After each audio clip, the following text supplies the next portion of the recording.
Michael Seban, bonjour. Merci d'avoir accepté notre invitation ce matin. Alors, vous êtes directeur de Vatel Tel Aviv. On va parler de Vatel dans quelques instants. Revenons sur le Goemio, qui finalement récompense deux différents aspects, la gastronomie, le plat d'une part, et le service de l'autre. Et c'est là que j'ai l'impression que le bas blesse ici en Israël. Il y a un service en Israël, ça existe, cette notion? Alors, il y a un service, il y a une façon de penser, de faire le service en Israël. Alors, revenons un petit peu d'abord au Goemio pour expliquer un petit peu. D'abord, c'est quelque chose qui est une belle avancée pour Israël. On a eu les certifications hôtelières, donc où maintenant on peut avoir un repère pour savoir les classifications hôtelières.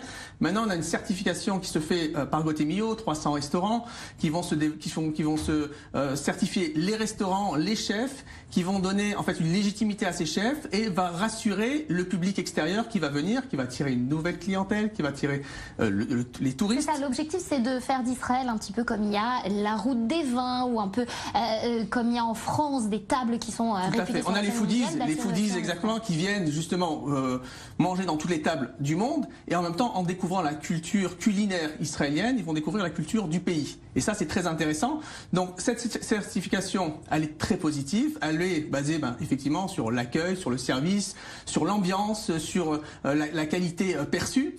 Et c'est quelque chose qui est une vraie avancée. Maintenant, qu'est-ce qu'est le service? Et ça, c'est très important, c'est de comprendre que la notion de service peut être très différente en fonction de la culture du peuple.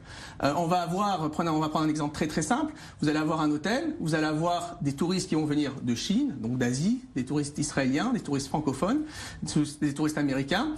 Et ils vont percevoir l'endroit où ils vont aller, le restaurant, l'hôtel, de façon très différente. Parce que chacun a sa sensibilité, chacun a son approche, chacun a sa culture. Et c'est toute la problématique de la compréhension de la notion de service qui est à la base en fait, de la formation hôtelière, de savoir pourquoi tel client perçoit ce produit-là de telle façon. Mais en dehors du client, le prestataire de service, là en l'occurrence, si on s'intéresse au cas israélien, Israël, quelle notion ce pays a de la valeur service? Alors c'est un pays qui n'a pas grandi avec une notion de service. C'est un pays qui a grandi sur la réalité du pays, la difficulté du pays, et moi c'est ce que j'appelle avec la chutzpah positive. Ça veut dire quoi?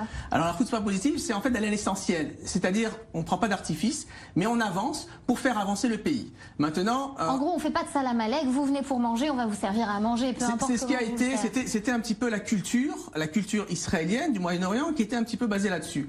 Maintenant, les choses ont changé. Pourquoi? Parce que effectivement, Israël n'est pas un pays isolé. C'est un pays qui accueille des touristes du monde entier. Il y a 120 000 Chinois qui arrivent cette année en Israël. Il va y avoir des start-up qui se développent et des capitaux étrangers qui viennent, et donc des hommes d'affaires des 5 continents qui viennent en Israël. Et effectivement, quand ils arrivent dans le pays, la première chose qu'ils voient, c'est quand ils vont déposer leur valise à l'hôtel. Et là, il faut que ça soit du même niveau. Et maintenant, il y a une vraie prise de conscience au niveau du ministère du Tourisme, au niveau de l'association des hôteliers, qu'il faut avoir une vraie formation pour pouvoir accueillir ces gens. Et cette formation, c'est pas quelque chose qui était comme avant, on disait on faisait l'armée, on finissait l'armée, on allait travailler dans un hôtel et dans 10 ans, on progressera. C'est pas la même chose. Pour arriver à des postes de direction et à gérer des hôtels et à attirer des capitaux pour que des chaînes internationales viennent pour développer des restaurants ou développer des hôtels, il faut qu'il y ait ce savoir, il faut cette formation, ce qu'on appelle de la gestion des ressources humaines et de l'interculturalité.